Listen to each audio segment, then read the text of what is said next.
예, 팀장님이 방금 전에 특강 말씀하신 것 같은데, 예, 이번 주 일요일 날은 예, 국토계획법을 해요. 근데 예, 체계도로 한번 잡고, 그리고 이론 한번 잡고, 그리고 문제로 잡고, 그래서 국토계획법만 그날 예, 정리를 할 겁니다. 예, 참고하시 기 바랍니다. 자, 예, 집에요? 예, 갔다 올라올 거예요. 자, 이제 관리처분 계획입니다. 네, 관리처분 계획. 예, 관리처분 계획은 예, 한마디로 뭐예요? 건물 지어서 분양하는 거죠? 예, 관리처분 계획은 분양 계획이에요. 예를 들면 예, 재개발, 자 사업 시행 계획 작성하고 인가를 받았어요. 근데 이제 어떻게 하겠다라고 인가 받았으니까 사업을 하지만 건물을 사업하기 전에 여기에 있는 지금 재개발 같은 경우는 여기에 있는 조합이 설립되면 이 안에 있는 토지 등 소유자는 예, 당연 조합원이 됐잖아요. 근데 건물을 철거하기 전에 나중에 이 지역에서 건물이 이렇게 들어서면 당신네들한테 어떻게 주겠습니다라고 마치 분양 약속을 먼저 하고 나서 예, 건물 철거하고 사업해야 되잖아요. 그래서 관리처분 계획은 분양 처분을 미리 정하는 계획이다. 마치 뭐와 똑같아요.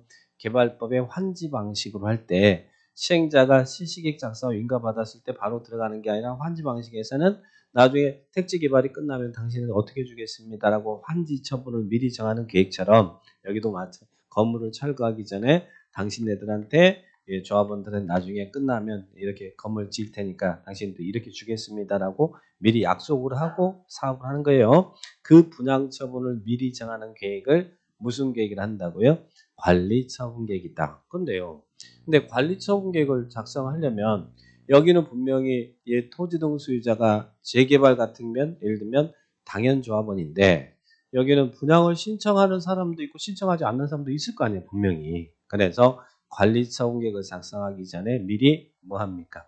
분양 신청을 접수받아서 이를 토대로 분양을 신청한 자에게 어떻게 주겠습니다라고 관리처분 계획 작성하는 거예요. 그래서 관리처분 계획 작성 전에 먼저 뭐가 나오는 거예요? 분양 신청, 분양 공고한다라는 이야기예요.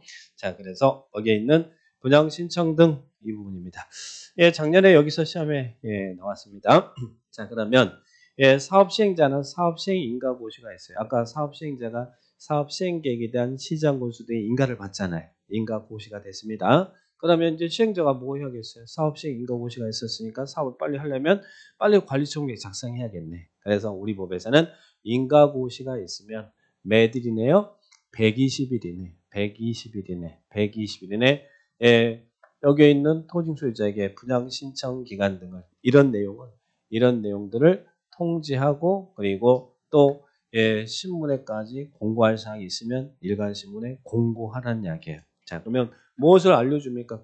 예, 거기 분양 통지해야 할 내용이 분양 대상자별 종전 토지 건축물의 사업 시행 인가 고시가 있는 날을 기준한 가격. 그러니까 종전에 여기에 있는 당신네들의 토지 건축물 가격이 얼마 정도 얼마입니다. 라고 감정 가격을 이렇게 미리 알려줘요. 그리고 또 두 번째는 여기에 이 지역의 재개발 단지인데 예를 들면 여기 뭐 600세대 아파트가 들어서는데 여기 예, 300세대는 24평이 들어서고 또 200세대는 32평이 들어서고 그리고 예, 100세대는 40평이 들어섭니다. 뭐 이렇게 이제 하면 여기서 분양을 예, 24평 아파트 분양을 받으려면 분양 예정 가격이 얼마입니다. 뭐 32평 아파트 들어서는데 분양 예정 가격이 얼마입니다. 미리 이렇게 다 통보를 하고 그리고 여기서 분양 신청을 하면 요거 당신의 감정 가격이 얼마니까 요 정도 되니까 얼마큼은 더 분담을 해야 될 겁니다. 이런 내용들을 이렇게 미리 다 통지를 해준다는 이야기예요. 자, 그러면 예, 이 통지하고 그리고 120일 통지하고 신문에 공고합니다. 다만 예, 혼자 할 때 1인 재개발할 때 이거 할 필요 없겠죠. 그래서 거기 있는 1인 재개발 통수자 1인이 시행하는 재개발은 그럴 필요 없다. 그래서 거기에 통지할 내용이 딱 나와요. 자, 그러면 이런 내용을 통지를 합니다. 그래서 A는 여기서 24평 아파트 예, 분양을 받고 싶어요. 자, 이제 분양 A, B, C는 예, 이 분양 신청을 하려고 마음 먹었어. 자, 그러면 이제 그 분양 신청 기간은 방금 전에 분양 통지한다고 그랬잖아요. 120일 내 분양 통지한다고 했어요. 예전에는 60일이었는데 왜 여기 120일이냐? 그 이유는 이 60일 이내 이 종전 토지 건축물의 감정 가격을 산정하는 게 현실적으로 겁나 어렵대요. 그래서 이 감정 가격 산정 때문에 120일 이내 이렇게 통제하도록 한 거예요. 120일 이내 분양 신청 기간 등을 통제하고 신문에 공고합니다. 그러면 분양 신청 기간은 그 분양을 통지한 날부터 사업 시행 인가 고시가 아니라 분양을 통지한 날부터 30일 이상 60일 이내에서 분양 신청 기간을 정해라. 그 분양을 이 통지한 날부터 30일 이상 60일 이내 분양 신청 기간을 정합니다. 그런데요, 그 기간 안에 이제 30일 이상 60일 이내 분양 신청 기간은 매들입니다라고 이렇게 해놨어요. 그런데 여기서 대단지 재개발 단지다 보니까 분양 신청 기간이 30일 이상 60일인데 그 기간 내에 도저히 다 처리를 못 하겠네. 자, 그러면 관리처분계획 작성에 지장이 없다면 분양 신청 기간을 이 관리처분계획을 작성하는데 지장이 없다면 분양 신청 기간을 이례하여 20일 이내에서 연장할 수도 있다. 몇 일 이내 연장할 수 있다고요? 20일 이내 연장할 수 있다. 자, 그런 분들 딱 체크하시기 바랍니다. 왜 분양 신청 ABC 분양 신청할 거예요? 나는 분양 받겠습니다. 분양 신청할 거예요. 당연히 분양 신청할 때는 분양 신청 기간 내 분양 신청을 하면 되겠죠. 그래서 거기에 있는 3번이 분양받고자 하는 토지 등 소유자는 분양 신청 기간 내 시행자에게 대지 건축형 분양 신청을 한다. 그런데 대부분은 뭐 다 분양 신청하려고 할 거 아니에요. 그러니까 오랫동안 기다렸던 거 아니에요. 그죠? 대부분 할까요? 그런데 니들은 분양 신청하지 마. 분양 신청 제한도 있네. 분양 신청 제한도. 어디입니까? 어디에서가 분양 신청 제한이 있을까? 거기는 투기과열지구입니다. 자, 투기과열지구인데, 근데 투기과열지구에서 왜 안 됩니까? 되죠. 그런데 투기과열지구에 분양 대상자가 됐어. 예를 들면 제가 서울의 강남에 주택을 하나 가지고 있었고 또 목동에도 하나 가지고 있었어. 근데 강남에 재건축이 실시됨으로 인해서 관리처분계에서 분양 대상자가 됐어요. 근데 또 목동에도 거기가 재건축이 돼가지고 내가 목동에 주택을 하나 가지고 있는데 거기도 또 내가 분양 대상자가 되네요. 그렇지만 투기과열지구 안에서는 이미 분양 대상자로 선정이 됐으면 5년 이내는 분양 신청하지 말아라. 그러니까 강남에서 분양 대상자가 됐으면 목동에서는 분양 신청할 수 없다는 이야기예요. 그럼 목동에서는 어떻게 해야겠어요? 그 건물은 현금으로 받아야 된다는 이야기예요. 그래서 분양 신청 제한합니다. 자, 그래서 분양 신청 제한이 있는 것은 투기과열지구입니다. 그리고 분양 대상자로 선정이 되면 5년 이내는 분양 신청할 수 없더라. 자, 분양 신청 제한 이렇게 정리합니다. 다만 상속이나 결혼, 이혼 뭐 이런 경우는 어쩔 수 없잖아요. 이런 불가피한 사항은 할 수 있다. 그렇게 보시고. 그러면 이제 문제는 여기 A, B, C는 분양 신청을 해요. 근데 D는 분양 신청하지 않겠대. 작년에 시험에 이게 나왔어요. 분양 미신청자 등에 대한 조치. 이 사람 분양 신청하지 않아요. 또 이러죠. 분양 신청을 하지 않았다든지 또 분양 신청했다가 분양 신청을 철회할 수도 있잖아요. 그리고 아까 여기서는 왜 투기과열지구에서는 분양 대상자로 선정되면 5년 내는 분양 신청할 수 없다고 그랬잖아요. 분양 신청할 수 없는 사람이라든지 또 너무 과소 토지 건축이다 보니까 관리처분계획에서 제외시킬 수도 있어요. 그 제외된 자라든지 그런 사람들은 어떻게 해야 돼요? 분양권 못 주는 거잖아요. 그 사람들은 돈으로 줘야겠죠. 자, 그래서 분양 미신청자 등에 대해서는 손실보상을 해줘라는 얘기예요. 손실보상 협의해라. 그런데 언제 하라고? 작년에 이 숫자가 나왔어요.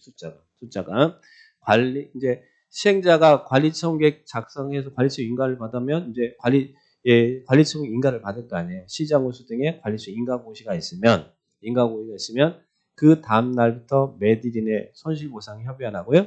90일 이내 관리처분계획 인가고시가 있으면 그 다음 날부터 90일 이내 손실보상 협의합니다. 자, 그래서 이제 협의를 들어갔어요. 자, 여기에 있는 D가 이 주택에 대한 감정 가격이 5억으로 잡혀 있어요. D가 이 주택 갖고 있는 분양 신청하지 않는 사람인데 주택이 감정 가격이 5억이에요. 그러면 조합인 시행자 입장에서는 이 사람이 분양 신청하지 않았으니까 돈으로 줘야 될 거 아니에요. 손실보상 협의를 할 거 아니에요. 방금 전에 인가고시가 있으면 90일인데 다음 날도 90일 손실보상 협의하라고 했으니까 D의 입장에서는 시행자 입장에서는 감정 가격이 1억이니까 5억으로 주려고 보상 협의를 들어올 거 아니에요. 그런데 D의 입장에서 보니까 인근의 주변에서 이게 이 거래된 시가를 확인해 보니까 이 똑같은 거의 뭐 비슷한 것인데 옆에서 거래된 걸 보니까 다른 적이 10억의 거래가 됐어요. 그러면 예, 손실보상 협의가 잘 되겠어요, 안 되겠어요? 시행자 입장에서 감정가격 5억으로 주려고 하는데 D는 10억으로 받으려고 할 거 아니에요. 보상 협의가 안 되면 뭐 어떻게 할 거냐? 보상 협의가 안 되면 자, 법은 누구 편일까? 여러분이 D라고 한다면 여러분 편일까? 아니면 예, 시행자인 조합 편일까? 조합 편이에요? 여러분 편 아니에요? 여러분 편 아니에요? 예, 아닙니다. 아닙니다. 그래서 오른쪽 가보시면 오른쪽에 예, 니은번 어마무시한 이야기가 나옵니다. 재결 신청, 매도, 청구, 소송, 제기, 그죠? 사업 시행자는 손실보상 협의가 성립되지 않으면 그 기간 만료일은 다음 날부터 매일이네요.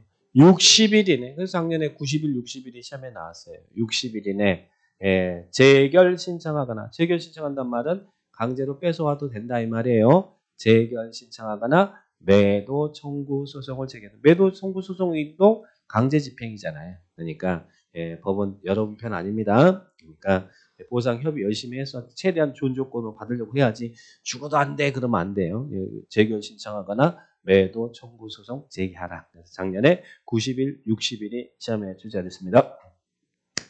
자, 이제 이런 부분들 체크하시고 자, 그러면 이제 예, 이 분양 신청을 받았어요.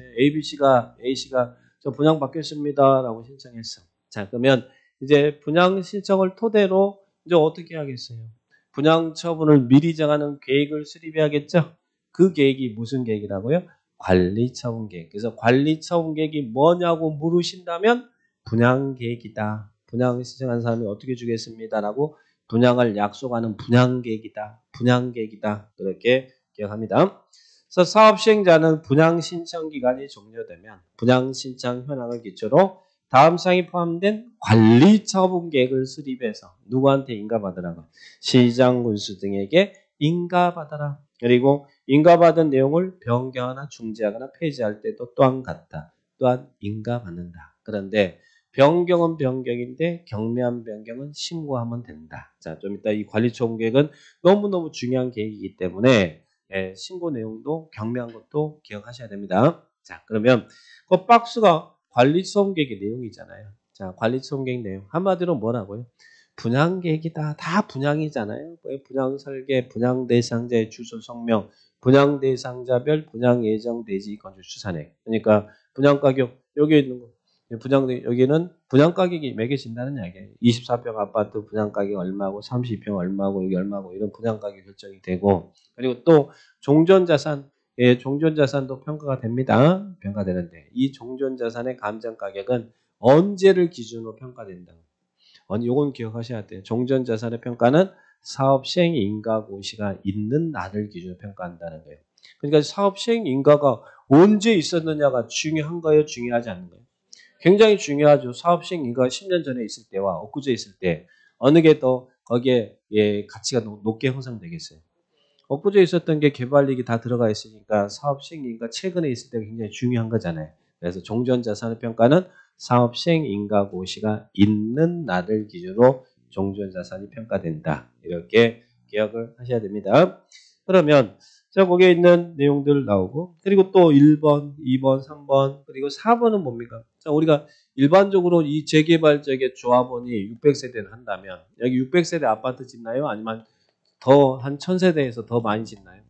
더 많이 짓죠. 조합원한테 600세대 먼저 공급하고 나머지 자녀분에서 일반 분양 들어가잖아요. 그래서 일반 분양분에 대한 내용들도 다 여기서 나와요. 그래서 일반 분양이 예, 분양가가 조합원 분양가가 얼마다 여기서도 다 이 관리처분 계획에서 나오고 일반 분양가가 얼마다는 것도 관리처분 계획에서 나온다. 이렇게 이해를 하시면 되겠고 자 5번에 종전자산의 평가는 사업 시행 인가 고시가 있는 날을 기준으로 한다. 그러면 자 여기에서 이제 종전자산을 감정가격을 산정해 봤더니 여기가 예를 들면 예, 종전자산의 평가가 자 여기가 100억이 나왔다 가정해요. 그리고 이 지역에 이 사업이 끝나면 이 분양 예정 대지 건축 분양 가격이 다 조합원 분양 일반 분양 다 분양 가격 결정된다고 그랬잖아요. 그래서 산정을 해봤더니 200억이 이렇게 나왔어요. 자 200억이 그런데 이거 드러내고 새로 건물에 들어가는 비용이 50억이 비용이 발생할 거래요. 사업비가 드러내고 세울 수 있는데 사업비 50. 아니, 금액 너무 작은 거 아닙니까? 예, 원래 제가 그래요. 그러니까 그렇게 이해하시고. 자, 그러면 이 사업, 이미 사업 후에 평가액도 선정이 됐고, 사업 전에 종전자산의 평가액도 됐고, 그리고 사업비 추산액 나오죠. 정비사업비 추산액 얼마 나올 것이다. 그죠? 이게 추산액 나와요. 그러면 이 지역은 재개발 사업을 함으로 해서 얼마큼의 수익률이 발생할까? 그것을 우리는 그 수익률을 비례율이라고 그래요. 수익률. 그러면 종전자산 대비 얼마큼의 수익률이 발생할 거냐? 종전자산이 100억이죠?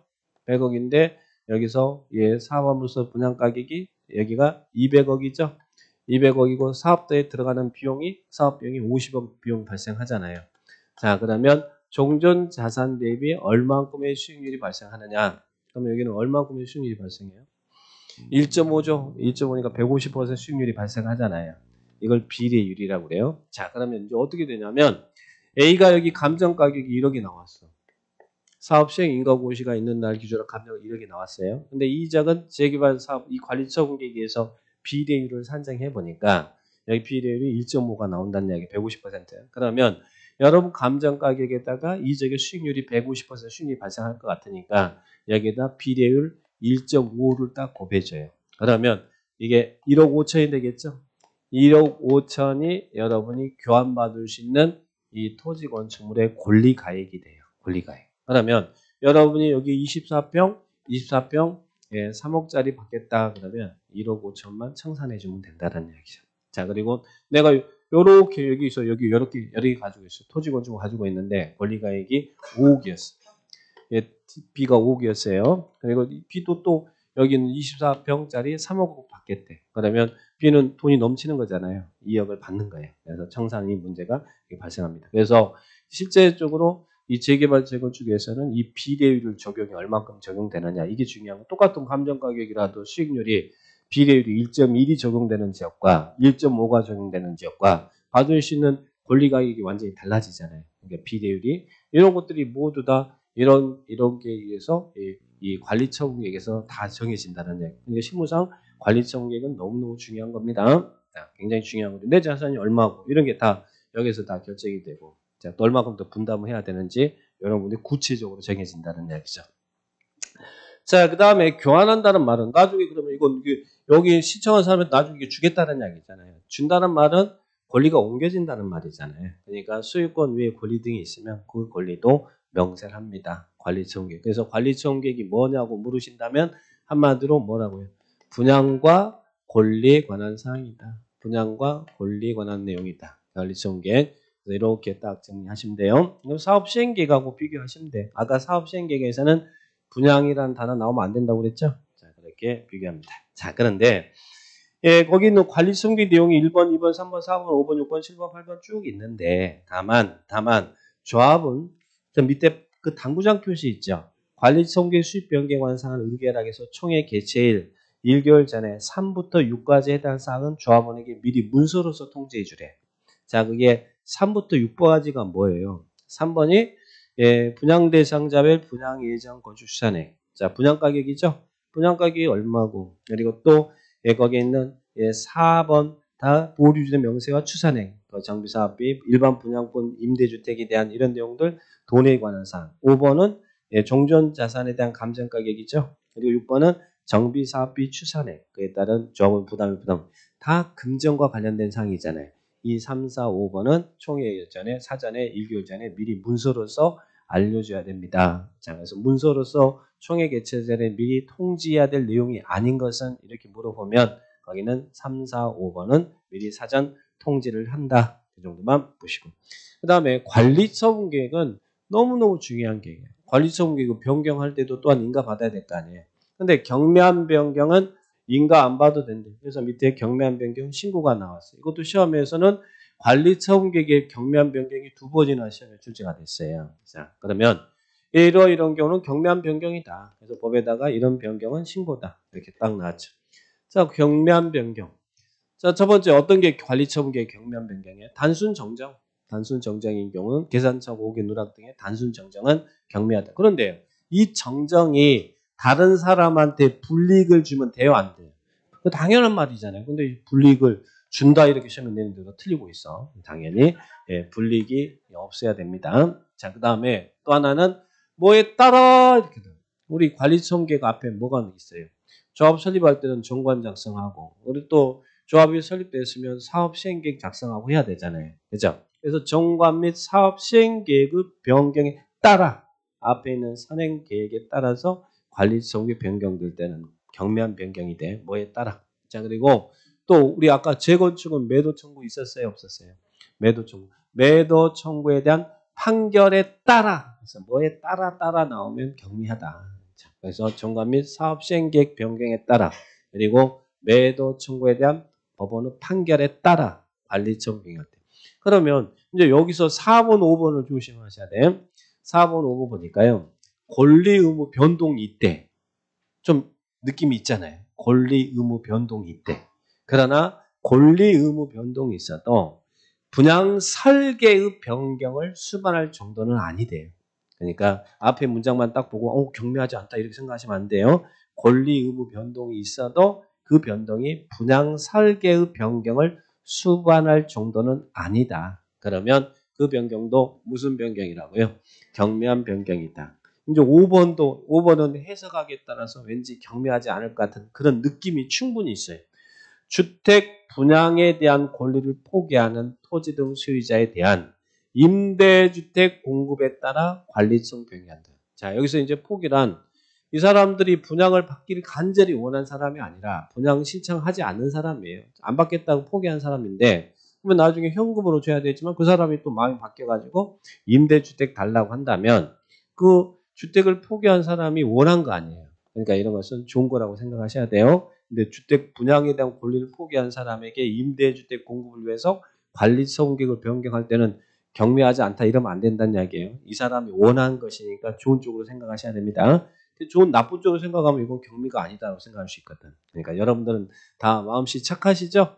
착하니까 자 긍정적으로 생각하면 경미입니다. 근데 긍정적으로 생각하지 않으면 경미가 아니에요. 자, 그러니까 긍정적으로 생각하셔라. 자, 그 다음에 또 하나는요. 또 하나는 경미한 변경 보시고 그 다음에 오른쪽에 143페이지 맨 밑에 하단에 관리 처분의 방법 등 그래서 오른쪽 143페이지 밑에 관리 처분의 방법 등 나왔죠. 자, 요 부분입니다. 우리 기출 지문에도 자꾸 이게 나오니까 자, 우리 법에 위에 이제 관리 처분계 기준이 있는데 일반적 기준이 있는데 자, 관리 처분이 분양 처분을 미리 정한 계획이잖아요. 그런데 문제는 재개발은 토지 등 소유자가 누가 토지 소유자예요? 토지 등 소유자란 토지 소유자 또는 건축물 소유자 또는 토지를 사용하는 지상권자가 토지 등 소유자잖아요. 이들 조합원이잖아요. 근데 문제는 지상권자는 그 토지를 사용하는 사용자죠. 자, 그죠? 근데 이 사람 토지 등 소유자잖아요. 그러면 관리처분계획에서 관리처분계획 작성할 때 이 토지 소유자한테 분양권을 줘야 될 거냐 아니면 토지를 사용하는 지상권자한테 줘야 될까? 이게 문제잖아요. 둘 다 토지 등 소유자인데, 그래서 우리 법에서는 재개발의 관리처분은 누구에 대한 분양은 포함하지 마라. 지상권자에 대한 분양을 포함하지 마라. 그러니까 기본적으로 분양권을 주는 주체는 토지 소유자, 건축물 소유자에게 주는 거예요. 재개발의 관리처분은 지상권자에 대한 분양을 포함하지 않습니다. 분양 신청은 소유자가 하는 거예요. 소유자, 토지 소유자, 건축물 소유자가 하는 것이지 토지를 사용하는 지상권자는 분양 신청자가 아닙니다. 조합원이고 다 인정하지만 실제 분양 신청을 할 수 없는 사람이라는 이야기예요. 자, 그러면 이 사람은 지상권자는 돈으로 받아나가야 될 사람이지 이 사람은 분양 신청대가 아니다. 근데 여기는 재개발이지 재건축 나오면 돼야 안 돼. 재건축은 아예 지상권자 자체가 존재하지 않잖아요. 그러니까 재건축에서는 재개발의 관리처분은 지상권자에 대한 분양을 포함하지 않는다. 그것도 하나 기억하시고 그 다음에 재건축은 사법적 영역이 강하죠. 그래서 위에 있는 관리처분계 기준이 있는데 그게 이제 일반적 기준이거든요. 근데 재건축은 전원이 동의하면 관리처분계 기준을 따로 정할 수 있나요? 따로 정할 수 있다. 근데 이게 재건축이지 재개발 그러면 안 돼요. 그러니까 재개발에 있어서는 관리처분은 지상권자에 대한 분양을 포함하지 않고 재건축은 관리처분은 전원이 동의하면 위에 있는 일반적 기준을 따로 정할 수 있다. 재건축은 전원이 동의하면 따로 정할 수 있다. 그런데 전원이 동의한다는 것이 쉬운 일은 아니죠. 자, 그런데 법상으로는 이렇게 정리합니다. 그 부분 보시고. 예, 그 다음에 다시 왼쪽으로. 자, 관리처분계획 내용을 봤어요. 자, 관리처분계획은 분양계획이다. 자, 그러면 관리처분계획을 작성할 때 기준. 자, 관리처분 작성 기준. 밑에 관리처분계획의 기준. 관리처분은 다음 기준에 의한다. 이게 나오죠. 근데 이 관리처분계획을 작성하는 기준은 뭐와 똑같이 생각하시냐면 환지계획의 작성 기준과 똑같이 생각하시면 돼요. 환지계획에서 우리 교환할 때 어떻게 했어요? 있는 대로 청산에 문제가 발생하지 않도록 적용하지만 면적을 늘려주는 증한지도 있었고 감한지도 있었고 또 제외하는 부지정도 있었고 그러죠. 똑같은 개념도 정리하시면 돼요. 그래서 거기에 있는 1번이 면적 이용사항을 고려해서 합리적으로 한다. 이게 적응한지 개념이고 자 2번은 면적의 적장을 위해서 증한지 감한지 개념으로 관리청계획 작성할 수 있고 그리고 또 3번은 환지 부지정 개념, 너무 좁은 토지라든지 건축 및 정비 위치적으로 분할된 토지를 환지 현금으로 청산할 수 있다. 돈을 줄 수 있다는 이야기니까 부지정 개념. 자, 그래 보시고 또 4번도 유해 방지를 위해서 조정할 필요가 있으면 맨 끝에 오른쪽 위로 올라가 보니까 건축물의 일부와 그 토지 공유주 부여할 수 있다. 이런 말 나오죠. 다 환지계획에서 배웠던 개념이에요. 그러면 관리청계획 수립 기준에서 여러분이 주의할 것은 거기 있는 5번, 6번입니다. 5번, 6번. 이 5번, 6번이 이제 거기서는 항상 주의를 하시면 돼요. 자, 먼저 5번에 분양 설계. 아까 관리청계획 작성 기준에 관리청 내용에는 분양 설계가 있었잖아요. 근데 분양 설계는 언제를 기준으로 분양 설계한다고요? 분양 신청 기간이 아까 분양 신청은 통지 안 나왔던 30 이상 60일 이내 분양 신청하잖아요. 그 분양 신청 기간이 만료되는 날을 기준으로 설계합니다. 분양 설계는 누구한테 어떻게 주겠다라는 것은 분양 신청 기간이 만료되는 날을 기준으로 분양 설계한다. 분양 설계는 분양 신청 기간이 만료되는 날을 기준한다. 그 다음에 자 관리처분계획에서 주택을 공급할 때 이 공급을 잘 기억하시는 거예요. 예, 여러분이 여러 개 갖고 있어. 재개발 지역에서 주택 여러 개 갖고 있어. 그러면 몇 채 줄까요? 원래는 여러 개 갖고 있고 다수 필지, 다수 건물 가지고 있고 하더라도 1주택으로 줘요. 1주택. 그리고 또 공유 토지, 공유 주택이라도 어떻게 준다고요? 1주택으로 준다. 그래서 관리처분계획에서 주택을 줄 때는 1주택 공급이 원칙입니다. 1주택 공급이 원칙이다. 1주택 공급이 원칙이다. 그런데 다만 다음의 경우는 다음 방법에 따라 주택 공급할 수 있다. 자, 1번. 방금 전에 제가 공유주택, 공유토지. 하나 주택을 여러 명이 공동 소유하고 있어요. 부인 남편이 같이 공동으로 소유하고 있어요. 공유주택이에요. 또 토지도 공유토지야. 그럴 때도 수익권 하나니까 1주택으로 준다고 그랬잖아요. 그렇죠? 그런데 공유토지는 조례가 따로 정하면 그 조례가 정하는 바에 따라 공급할 수도 있나요? 예, 조례. 공유주택 아니고 공유토지는 원래 공유토지, 공유주택가 1주택인데 공유토지는 조례가 정하는 바에 따라 따로 정할 수도 있습니다. 자, 그 말 나오죠? 자, 그 다음에 2번 소유한 주택수만큼 소유한 주택수만큼이라는 것은 뭐예요? 있는 대로 다 줄 수 있다 이 말이죠. 자, 그러면 이제 재개발 같은 경우는 재개발 지역에서 여러분이 주택을 5채 가지고 있어요. 그러면 관리처분계획에서 주택 공급할 때 원래 1주택 공급이 원칙이니까 하나 주는 거예요. 분양권 하나 주는 거예요. 근데 이제 재건축은 만약에 재건축 지역에서는 주택을 5채 가지고 있다. 재건축은 사법적 영향이 강해요. 자, 그럴 때 해당 지역이 과밀옥제권역인 지역과 과밀옥제권역이 아닌 지역으로 나눠지는데 과밀옥제권역에 위치하지 않는 과밀옥제권역이 문제지 인구가 없는 지역은 그런 게 큰 문제 안 되잖아요. 과밀옥제권역에 위치하지 않는 재건축은 소유한 주택수만큼 줄 수 있어요. 그래서 소유한 주택수만큼 줄 수 있는 사업은 재건축입니다. 재개발이 아니고 재건축. 과밀옥제권역에 위치하지 않는 재건축은 소유한 주택수만큼 줄 수 있다. 물론 전제 조건은 해당 지역이 투기과열지구 조정대상지역이 아니다는 게 전제가 돼야 돼요.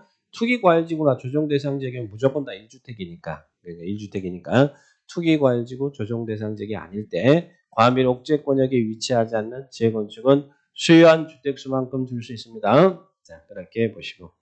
예, 그 다음에 또 주택을 어떻게 용도로 가지고 있었으면, 좋은 용도로 근로자 숙소나 기숙사 용도로 주택을 갖고 있었으면 그 자에게는 소유한 주택수만큼 줄 수 있죠. 그리고 또 누구한테는 있는 대로 다 줘도 돼요. 공공사업자, 그러니까 국가, 지자체, 주택공사 등 공공사업자에게는 소유한 주택수만큼 줄 수 있다. 자, 그래서 소유한 주택수만큼 줄 수 있는 경우 이렇게 보시고, 자, 그 다음에 또 2주택 공급이 있네요. 2주택 공급. 자, 근데 2주택 공급을 저는 1+1 행사라고 그래요. 자, 1+1. 이 말은 무슨 이야기냐면 1주택이 공급, 원래 주택은 관리처분계획에서 1주택, 뭐 투기과열지구니 이런 데는 다 1주택이잖아요. 또 어째, 그죠? 자, 그런데 1주택이 공급되는 지역에서도 여러분 똘똘한 한 놈이라는 이야기 들어보셨죠? 똘똘한 여러 개 갖고 있는 것보다 한 놈 갖고 있는 게 좋다 이런 이야기 들어보셔요. 요 놈이 그 똘똘한 한 놈이에요. 1주택이 공급되는 지역에서도 종전 사업생 인가구시가 있는 날을 기준으로 한 종전 가격이나 종전 주거 전용 면적 범위 내에서 2주택을 받을 수 있다는 얘기예요. 그러니까 똘똘한 한 놈이, 가격이 센 놈이 똘똘한 한 놈이죠. 종전 사업생 인가고시가 있는 날 기준으로 종전 가격이나 종전 주거 전용 면적 범위 내에서 2주택을 받을 수 있어요. 원래 1주택이 공급되는 지역인데 2주택 줄 수 있다는 이야기예요. 물론 거기 전제 조건이 붙는 거잖아요. 2주택 줄 수 있어요.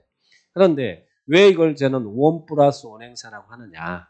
우리 마트 가면 하나 사면 하나 더 주는 거지. 1+1 행사잖아요. 왜? 이 경우 하나의 주택은 60제곱미터 이하의 소형주택이어야 된대. 하나 주택은 60제곱미터 이하의 소형주택이어야 되고, 그리고 그 주택은 몇 년간 전매를 하면 안 된다. 3년간 전매하지 말아라. 그래서 1+1 행사, 2주택은 1+1 행사, 이렇게 기억을 딱 하시기 바랍니다. 자, 그리고 또 3주택 이하가 있네요. 3주택. 소유한 주택수만큼, 그리고 또 3주택, 이렇게 나와요.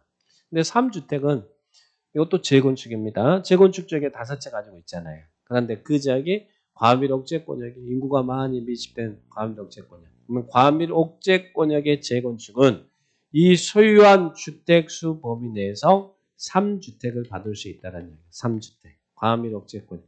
과밀 옥제권역에 위치하지 않는 재건축은 있는 대로.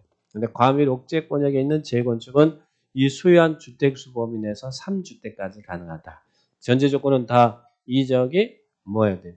투기과열지구 조정 대상 지역이 아니다라는 게 전제돼야 돼요. 투기과열지구 조정 대상 지역이면 따지지 말고 무조건 1주택인데, 그런데 투기과열지구 조정 대상 지역이 아니다. 지금 다 웬만하면 다 풀어졌잖아요. 자, 이런 지역에서는 이렇게 재건축입니다. 재건축. 근데 재개발은 투기과열지구든 아니든 뭐든 상관없이 재개발은 과밀 옥제권역이 아니든 상관없이 1주택입니다. 그런데 재건축은 이렇게 3주택까지 받을 수 있는 지역도 있고 소유한 주택수만큼 있는 대로 다 받을 수도 있어요. 자, 그 관리처분계획에 의한 2주택 공급에 관련된 사항들 이 부분을 잘 체크하세요. 그래서 충분히 이것은 사례형의 문제로도 나올 수 있어요. 자, 그래서 관리처분 기준. 자, 그러면 관리처분계획 내용 그리고 관리처분계획 수립 기준 봤어요. 자, 그러면 이제 관리처분계획을 작성했습니다. 이런 내용을 작성했어요. 그러면 작성하더라도 관리처분계획을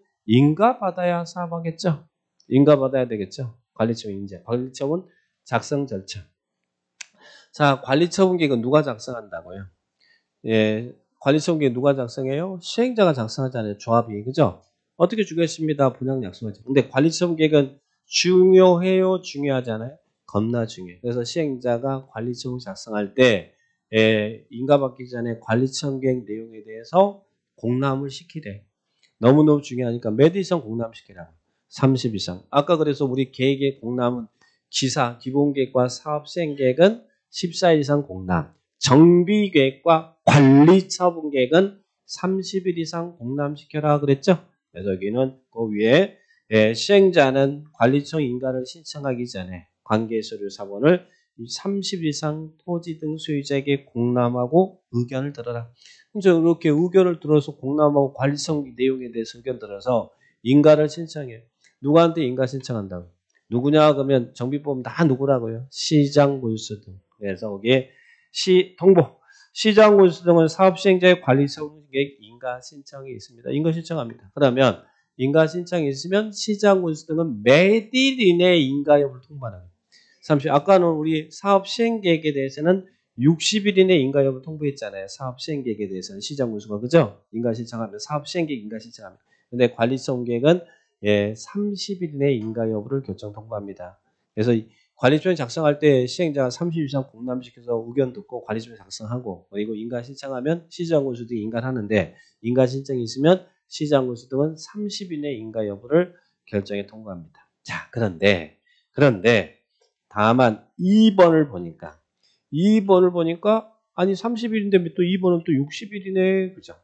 2번 그 위에 다만 시장 1번 30일 내 인가 여부를 통보한다. 그리고 시장군수 등은 관리처분계획 타당성 검증을 요청하는 경우 그때는 인가 신청이 있으면 매일 이내 인가 여부를 시행자에게 알리라고.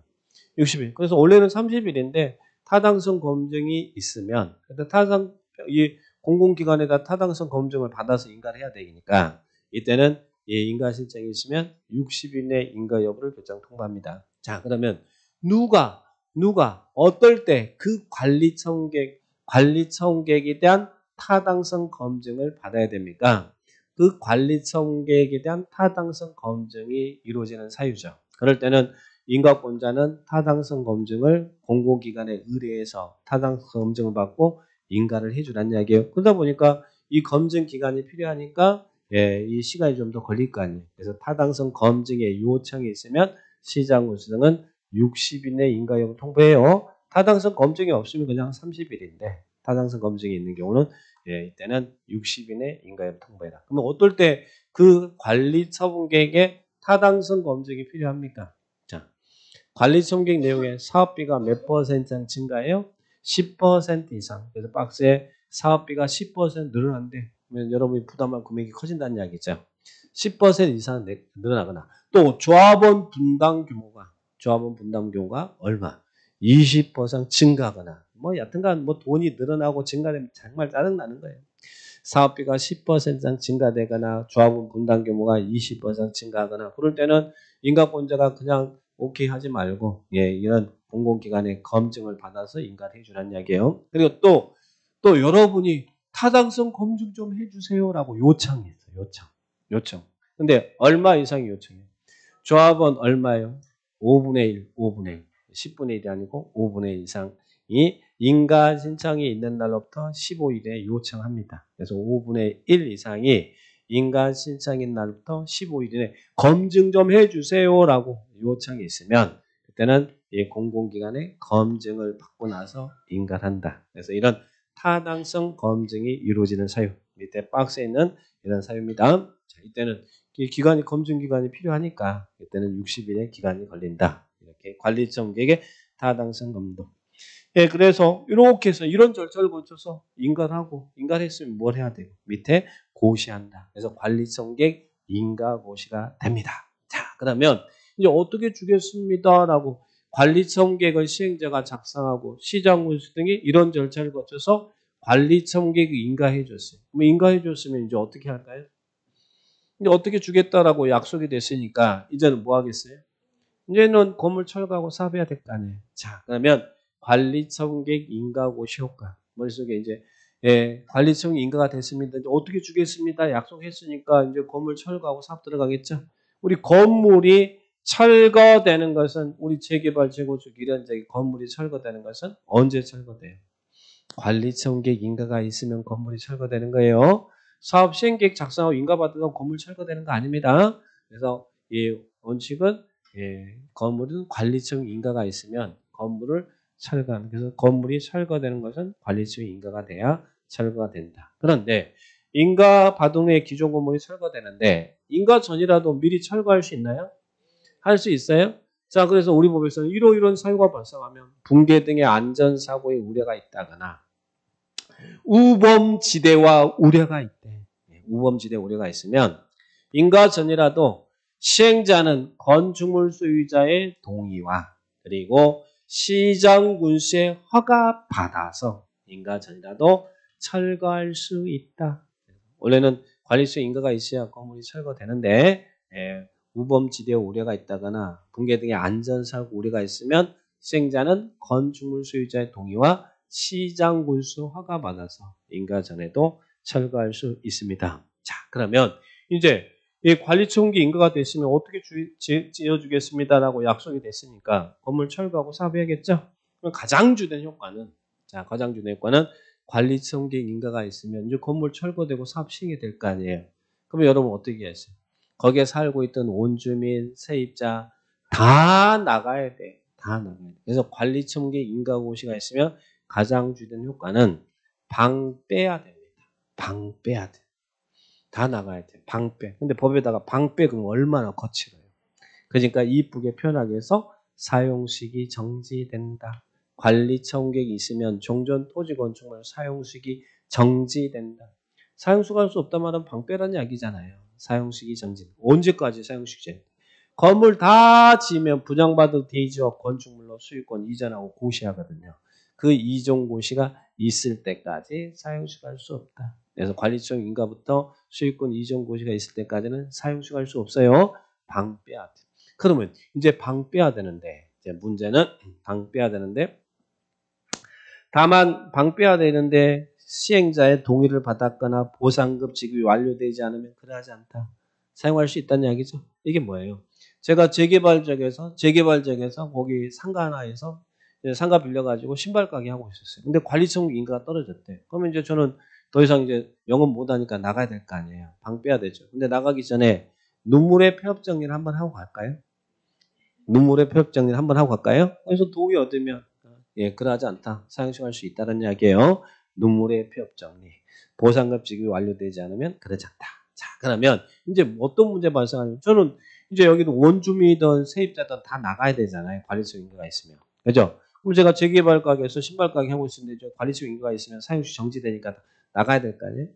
그러면 사용식 정지할 수 있으니까 더 이상 영업을 못 하니까 그러면 용익권자 권리 조정 문제도 발생하겠네? 용익권자는 뭐 할 수 있어요? 용익권자는 지상권 등의 계약 해지할 수 있다는 이야기죠. 사용수가 할 수 없으니까 계약 해지할 수 있겠죠? 계약을 해지할 수 있어요. 사용수가 할 수 없으니까 계약 해지할 수 있으면 계약 해지하면서 전세금 돌리도 보증금 돌리도 하고 금전반환 청구권 행사할 수 있나요? 할 수 있대. 누구한테 할 수 있어? 근데 여기서 누구한테 용익권자는 할 수 있다.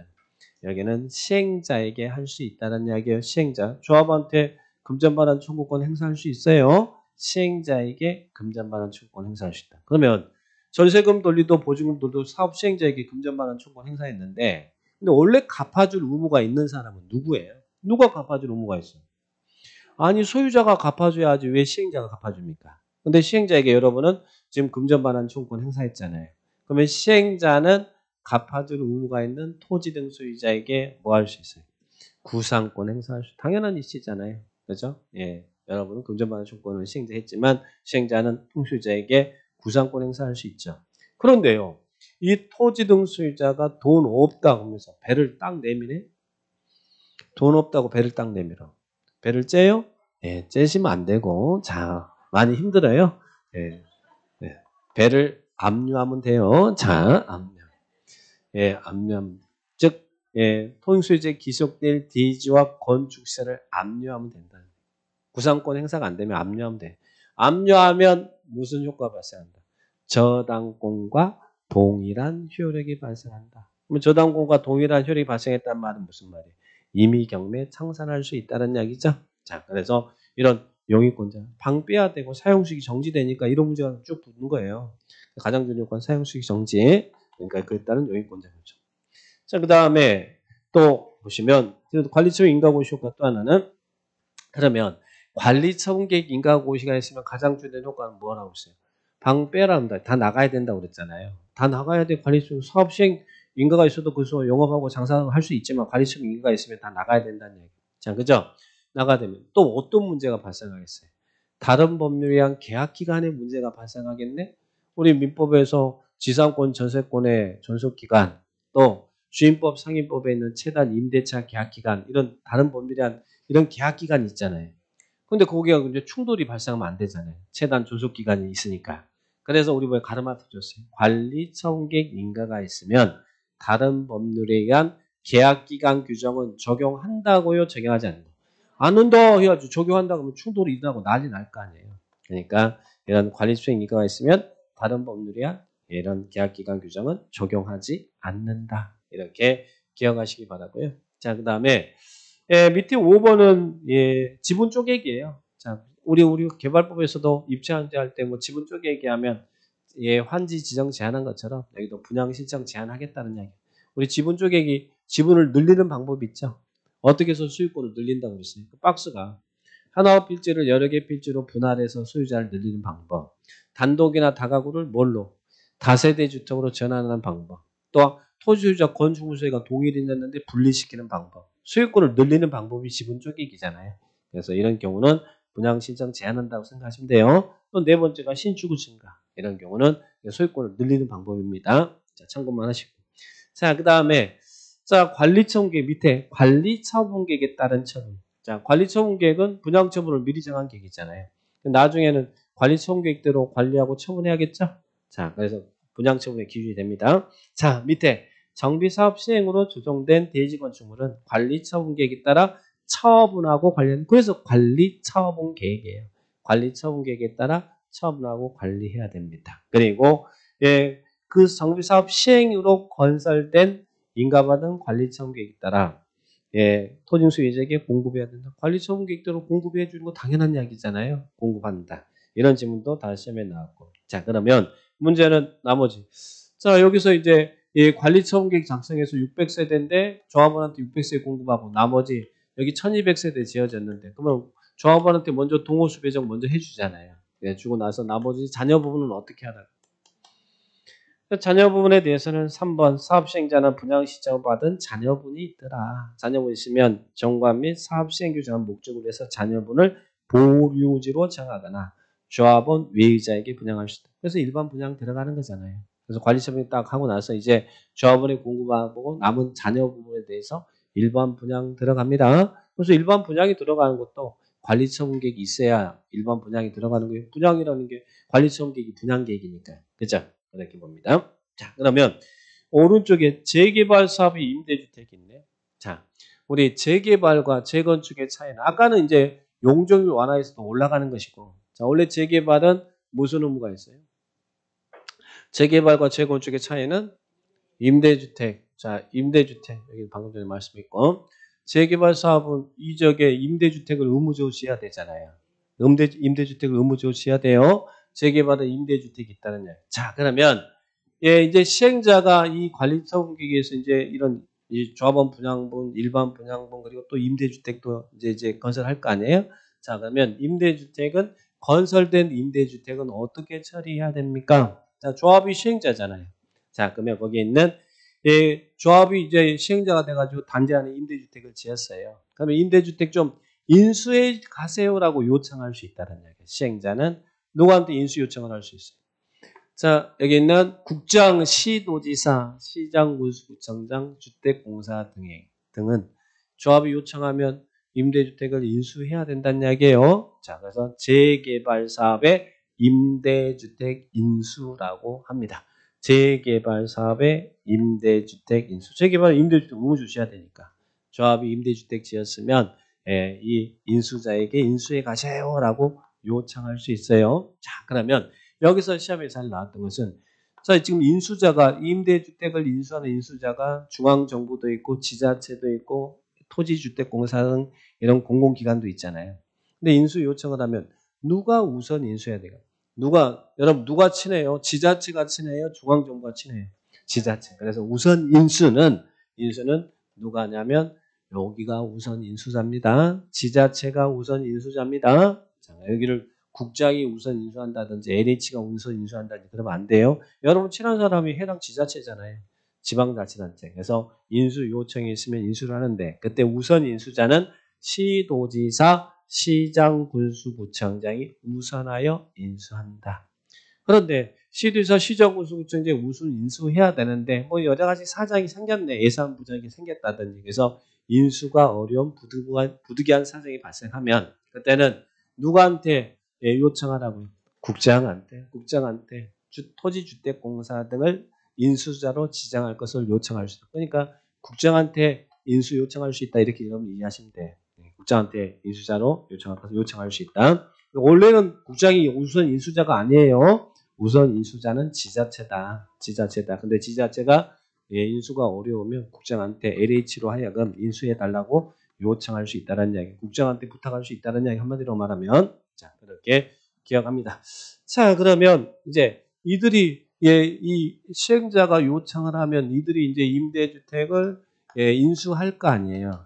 그죠? 그러면 이 인수한 임대주택을 어떻게 해야 될 거냐? 자, 거기에 있는 3번. 국장, 시도지사, 시장군수구청장, 주택공사 등은 정비구역의 세입자와 대령이 정하는 면적 이하의 자에게 그 임대주택을 그들이 요청하면 세입자나 아니면 그 대령이 정하는 자가 요청이 있으면 임대주택 일부를 토지임대부 분양주택으로 전환하여 공급해줘야 된대. 토지임대부 분양주택이 뭐예요? 토지임대부 분양주택은 반값 아파트잖아요. 토지 수익권은 시행자가 갖고 주택만 분양을 받는 게 토지임대부 분양주택이죠. 자, 누구한테 인수자는 이런 주택을 요청이 있으면 이 토지임대부 분양주택으로 전환해서 공급한다고요. 임대주택은. 인수한 임대주택은. 세입자가 좀 주세요 그러면 그 임대주택을 토지임대부 분양주택으로 공급해서 전환해서 공급한다는 이야기예요. 반값 아파트로 준다는 이야기예요. 세입자. 또 누구? 대령이 정하는 자. 그래서 거기 보니까 면적 90제곱미터 미만의 토지를 소유한 자. 그 안에서 토지를 90제곱미터 미만의 토지를 소유한 자가 요청이 있으면 주택 달라고 임대주택 달라고 요청이 있거나 또 토지를 소유하고 있는 자예요. 90제곱미터 미만의 토지를 소유한 자나 또는 주택을 갖고 있습니까? 주택을 갖고 있는데 근데 그 주택의 주거 면적이 얼마예요? 40제곱미터 미만의 사실상의 주택을 소유하고 있는 자. 이 자들이 요청을 하면 그 인수한 임대주택을 토지임대부 분양주택으로 전환해서 공급해줘요. 토지임대 분양주택 전환해서. 세입자나 또는 90제곱 미만의 토지를 소유하고 있는 자나 또는 40제곱미터 미만의 주택을 소유하고 있는 자가 요청하면 그때는 그 임대주택을 반값 아파트로 전환시켜서 공급해 주란 이야기예요. 토지 임대부 분양주택. 요 지문이 그렇게 잘 나오네. 거기 보니까 연도 막 31회, 32회, 33회 막 계속 막 이렇게 재개발 사업에 임대주택 인수에 관한 사업. 그래서 임대주택 인수 나오면 무조건 다 재개발이죠. 재건축은 임대주택을 안 지니까. 자, 그렇게 기억합니다. 그리고 또 지분형 주택이라 나오네. 그래서 32회 때 살짝 지분형 주택이라는 용어를 시험에 출제했어요. 지분형 주택. 지분형 주택이란 지분형 주택이란 이 시행자인 토지주택공사 등과 분양을 받는 자가 공동 소유하는 주택이 지분형 주택이에요. 지분을 갖고 있다는 공동 소유 주택이 뭐라고요? 지분형 주택이다. 누가 공동 소유한다고요? 사업 시행자, 여기서 시행자란 토지주택공사 등입니다. 주택공사 등과 분양을 받을 자가 공동으로 소유하고 있는 주택이에요. 그런데 자, 이 시행자가 주택공사 등인 경우 분양 대상자와 그 시행자가 공동으로 소유하는 주택, 이걸 지분형 주택이라 합니다. 그런데 자, 이 공급되는 지분형 주택의 규모나 공동 소유 기간, 분양 대상자 등에 필요한 사항은 대통령령으로 정한다. 그래서 여기 우리 시행령에서 이런 내용을 정하고 있어요. 지분형 주택의 규모는 얼마예요? 60제곱미터 이하의 소형주택입니다. 그러니까 이 60제곱미터 이하의 소형주택을 토지주택공사 등인 시행자와 분양 대상자가 공동 소유한다는 이야기예요. 60제곱미터. 그래서 지분형 주택의 규모는 60제곱미터의 소형주택이야. 60제곱미터를 우리는 소형주택이라고 하잖아요. 60제곱미터의 소형주택을 이 시행자와 분양 대상자가 공동 소유한다는 이야기예요. 근데 공동 소유 기간은 몇 년이라고요? 10년의 범위 내에서 10년의 범위 내에서 시행자가 아까 LH 등이잖아요. 시행자가 정합니다. 그런데 자, 시행자와 분양 대상자가 공동으로 소유하는 주택이 지분형 주택인데 60제곱미터 소형주택을 10년을 보면서 공동 소유한다는 이야기죠. 그러면 어떤 사람이 분양 대상자가 될 수 있느냐? 시행자와 한국토지주택공사 등과 분양 대상자가 공동으로 소유하는 주택인데 이때 분양 대상자는 다음 요건을 모두 충족해야 된다. 즉 지분형 주택을 소유하려면 이런 요건을 모두 충족해야만 분양 대상자가 될 수 있다는 이야기예요. 분양에서 어떤 요건을 충족해야 됩니까? 거기는 가, 나, 다 이 요건을 다 충족해야 된다는 거예요. 예, 분양 대상자가 되려면 사업 시행 인가 고시가 있는 날을 기준으로 산정한 종전 소유하고 있던 토지 건축물의 가액이 주택의 분양 가격 이하에 해당돼야 되고, 그러니까 종전 토지 건축물 가액이 분양 가격 이하해야 되고, 분양가격 이하해야 되고, 그리고 또 실제 당해 지역에서 몇 년 이상 거주해야 되고, 2년 이상 거주해야 되고, 그리고 종전 토지 건축물 가격이 분양가격 이하해야 되고, 실제 당해 지역에서 2년 이상 거주해야 되고, 그리고 또 주택 외에 다른 주택을 소유하고 있지 않아야 되는, 철거되는 주택 외에 다른 주택을 갖고 있지 않아야 돼요. 그러면 분양 대상자가 되려면 지분형 주택을 분양받을 수 있는 분양 대상자가 되려면 이때는 이런 요건을 모두 충족해야 돼. 분양가격 이하고 2년 이상 거주해야 되고 해당 철거되는 주택 외에 다른 주택을 소유하고 있지 않으면 이런 사람이 분양 대상자가 될 수 있는데 이런 분양 대상자와 LH 등이 60제곱미터 규모를 이 공동 소유하고 있는 주택이 무슨 주택이라고요? 지분형 주택이다. 그죠? 소유기간은 10년 이내에서 정한다는 이야기예요. 그래서 이런 내용들 작년에 우리 시험에 31회 때는 요거 지문 하나만 나왔어. 지분형 주택의 규모는 얼마라고요? 60제곱미터 이하로 한정한다. 요 규모만 물어봤거든요. 그러니까 이런 부분들 공동 소유 기간 그리고 분양을 받을 분양 대상자 누군지 이런 부분까지 이제는 좀 더 보충해 주시기 바랍니다. 자, 그렇게 정리를 딱 하시면 되겠습니다. 자, 그러면 이제 관리처분 계획. 자, 지난 시간에 어떤 문제 한번 풀어볼게요. 지난주 7번 문제입니다. 풀어보죠. 정비법상 관리처분 계획 및 관리처분에 대한 설명이다. 옳은 것은 1번 관리처분 인가고시가 있을 때는 종전 토지 임차권자는 사업 시행자의 동의를 받아도 종전 토지를 사용할 수 없다. 관리처분 인가고시가 있으면 사용시 정지된다고 그랬죠? 그러면 동의 얻으면 사용할 수 있어요? 눈물의 폐업 정리한다고 그랬잖아요, 아까. 자, 그래서 동의 얻으면 사용할 수 있어요. 원래 관리처분 인가고시가 있으면 사용시 정지되지만 동의 얻으면 사용시할 수 있어요. 자, 그러니까 여기는 사용시할 수 없다 틀렸죠. 자, 그 다음에 2번 재해 또는 위생상 위해를 방지하기 위해서 토지 규모를 조정할 필요가 있을 때는 관리처분 계획으로 건축일과 건축 대지 공유 지분을 부여할 수 있다. 맞나요? 이게 좋은 말이면 맞아요. 뭐 그렇게 고민합니까? 맞습니다.